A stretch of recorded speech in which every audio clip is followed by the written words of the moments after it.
दीपज्योतिः परब्रह्म दीपज्योति जनार्दनः दीपज्योतिः परब्रह्म दीपज्योति जनार्दनः दीपो हरतु मे पापं सन्ध्यादीप नमोऽस्तुते शुभं कुरु त्वं कल्याणम् आरोग्यं धनसम्पदः शुभं कुरु त्वं कल्याणम् आरोग्यं धनसम्पदः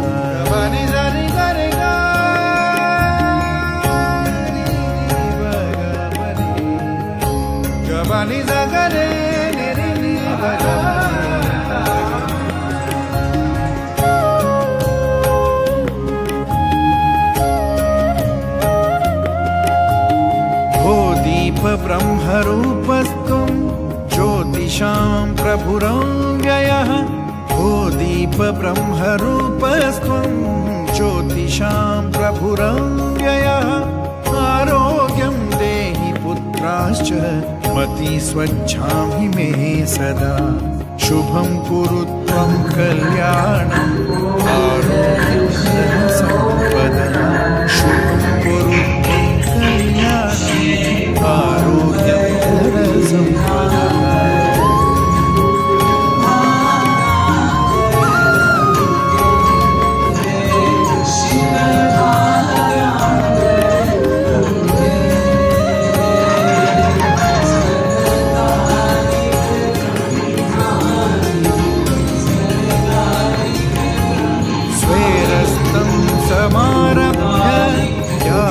सूर्योदयो भवेत् स्वेरस्तं समारभ्य यावत् सूर्योदयो भवेत् यस्य तिष्ठेत् गृहे दीपस्तस्य नास्ति दरिद्रता शुभं कुरु त्वं कल्याणम् आरोग्यं धनसम्पदः शुभं कुरु त्वं कल्याणम् आरोग्यं धनसम्पदः शत्रुबुद्धिविनाशाय दीपज्योति नमोस्तुते दीपज्योति नमोस्तुते शुभं कुरु त्वं कल्याणम्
ಯಾಕೆ ವಿಚಾರವನ್ನು ಪ್ರಸ್ತಾಪ ಮಾಡ್ತಾ ಇದ್ದರೆ,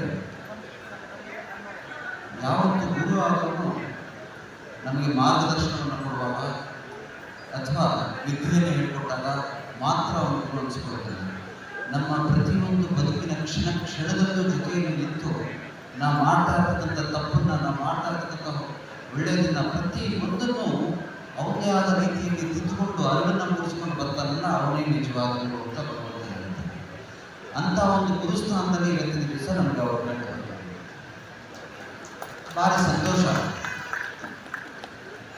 ಒಬ್ಬ ಮಹಾರಾಜ ತನ್ನ ಜೀವನದ ಪ್ರತಿಯೊಂದು ಉದ್ದೇಶವನ್ನು ಕೂಡ ಬಿಟ್ಟು, ತನ್ನ ರಾಜ್ಯಭಾರವನ್ನು ಬಿಟ್ಟು, ಹೆಂಡತಿ ಮಕ್ಕಳನ್ನು ಬಿಟ್ಟು, ಐಶ್ವರ್ಯ ಸಂಪತ್ತುಗಳನ್ನೆಲ್ಲ ಬಿಟ್ಟು ಎಲ್ಲರನ್ನು ತ್ಯಜಿಸಿ ಕಡೆಗೆ ತಾನುಟ್ಟಂಥ ಬಟ್ಟೆಯನ್ನು ಕೂಡ ಬಿಚ್ಚಿಟ್ಟು ಭಗವಂತನನ್ನು ನೋಡಬೇಕು ಅನ್ನುವಂಥ ಒಂದು ಹಂಬಲದಲ್ಲಿ ಕಾಡು ಹೋಗ್ತಾನೆ. ಕಾಡು ಹೋದಾಗ ಭಗವಂತನಿಗೋಸ್ಕರ 100 ವರ್ಷಗಳ ಕಾಲ ತಪಸ್ಸನ್ನು ಆಚರಣೆಯನ್ನು ಮಾಡ್ತಾನೆ. ಆದರೂ ಕೂಡ ಭಗವಂತ ಉಳಿಯುತ್ತಿಲ್ಲ.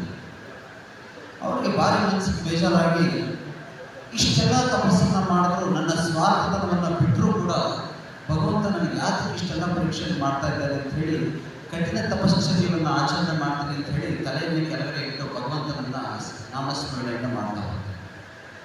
ಅದಾಗಿ ಕೆಲವು ವರ್ಷಗಳಲ್ಲಿ ಭಗವಂತ ಅವನಿಗೆ ಪ್ರತ್ಯಕ್ಷನಾಗಿ ಕೇಳ್ತಾನಂತೆ, ಯಾತಕ್ಕಿಂತ ಕಠಿಣವಾದಂಥ ತಪಸ್ಸನ್ನು ಆಚರಣೆ ಮಾಡ್ತಾ ಇದ್ದಾರೆ? ಭಗವಂತ ನಿನಗೋಸ್ಕರ ಪ್ರತಿಯೊಂದನ್ನು ತ್ಯಜಿಸಿ ಬಂದೆ.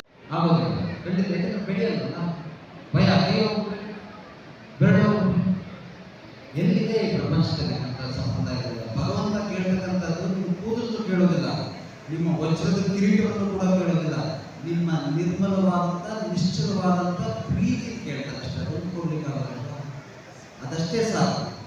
ಅಮ್ಮ ನನಗೆ ಸೀರೆ ಕೊಡ್ತೀನಿ, ಸೀರೆ ಯಾಕೆ? ಉರುಳು ಸೇವೆ ಮಾಡ್ತೀನಿ, ಉರುಳು ಸೇವೆ ಮಾಡೋದು ಯಾರು?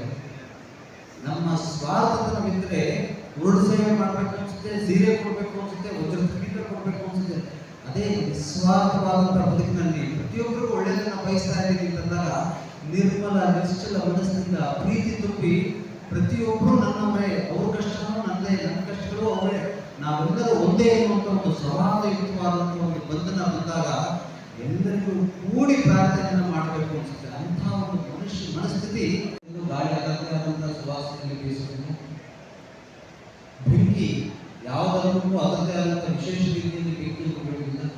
ನೀರು ಅದರದೇ ಆದಂಥದ್ದು, ಮುಸಲ್ಮಾನರಿಗೆ ಹಸಿರು ಕೊಡೋಣ, ಕ್ರಿಶ್ಚಿಯನ್ರಿಗೆ ವೈಟ್ ಕೊಡೋಣ, ನಮ್ಮ ಹಿಂದೂಗಳಿಗೆ ಕೇಸರಿ ಕೊಡೋಣ ಅಂತ ಹೇಳುವುದಿಲ್ಲ. ಪಂಚತತ್ವಗಳಿಗೆ, ಪಂಚಭೂತಗಳಿಗೆ ಇರತಕ್ಕಂಥ ಭೇದಭಾವ ಮನುಷ್ಯನ ದೇಹಕ್ಕೆ ಯಾಕೆ ಯಾಕೆ ಮನುಷ್ಯನ ದೇಹಕ್ಕೆ? ಎಲ್ಲರೂ ಭಗವಂತನನ್ನು ಕಾಣಬೇಕು. ನನಗೆ ಭಾರಿ ಸಂತೋಷ ಆಯಿತು, ಅವರು ಹೂವನ್ನ ಎಸ್ದಾಗ ಭಾರಿ ಸಂತೋಷ ಆಯಿತು. ಅದರ ಅರ್ಥ ಬೇರೆಯವ್ರಿಗೆ ಅಯ್ಯೋ ಇವುಗಳು ನನಗೆ ಹೋದ ಹೆಸರು ನನ್ನೂ ಊಟ ಕೊಟ್ಟು ಖಂಡಿತ ಅಲ್ಲ. ಪ್ರತಿಯೊಬ್ಬರೂ ಕೂಡ ಭಗವಂತನಿಗೆ ಸಂಬಂಧಪಟ್ಟಿರೋನೇ ಅದನ್ನು ತೋರಿಸೋದಕ್ಕೋಸ್ಕರ ಅವರೆಲ್ಲರಿಗೂ ಹೂವನ್ನು ಕೊಟ್ಟಿರ್ತಾರೆ. ಆ ಕ್ಯಾಚ್ ಹೆಸರಲ್ಲ, ತ್ರೋಬಾಲ್ ಅಲ್ಲ, ಅದು ಭಗವಂತನಿಗೆ ನಿಮ್ಮ ಪ್ರಾರ್ಥನೆಯು ಸಲ್ಲಿ ಅವ್ರಿಗೆ ಯಾವುದೇ ರೀತಿಯಾದಂಥ ಭೇದಭಾವವಿಲ್ಲ, ಪ್ರತಿಯೊಬ್ಬರು ಒಂದೇ ಅನ್ನುವಂಥ ಒಂದು ದೃಷ್ಟಿಯನ್ನು ಇಟ್ಟುಕೊಂಡು ಆ ಹೂವನ್ನು ಕೊಟ್ಟಿರ್ತಾರೆ. ಅದು ಎಷ್ಟೋ ಜನಕ್ಕೆ ಗೊತ್ತಾಗ್ತಾ ಇದೆ. ಇವತ್ತಿನ ದಿವಸ ನಾವು ಕೇಳಿದಾಗ ನಾನೊಬ್ಬ ಭಾರತೀಯ ಅಂತ ಹೇಳೋದಿಲ್ಲ ಯಾರು, ನಾನೊಬ್ಬ ಈ ಜಾತಿ ಹುಟ್ಟಿದವರು ಅಂತ ಹೇಳ್ತಾರೆ, ನಾನು ಇಂಥದ್ದು ಮಾಡ್ತಾ ಇದ್ದೀನಿ ಅಂತ. ಭಗವಂತನಿಗೆ ಯಾವ ಲೆಕ್ಕ ಇಲ್ಲ.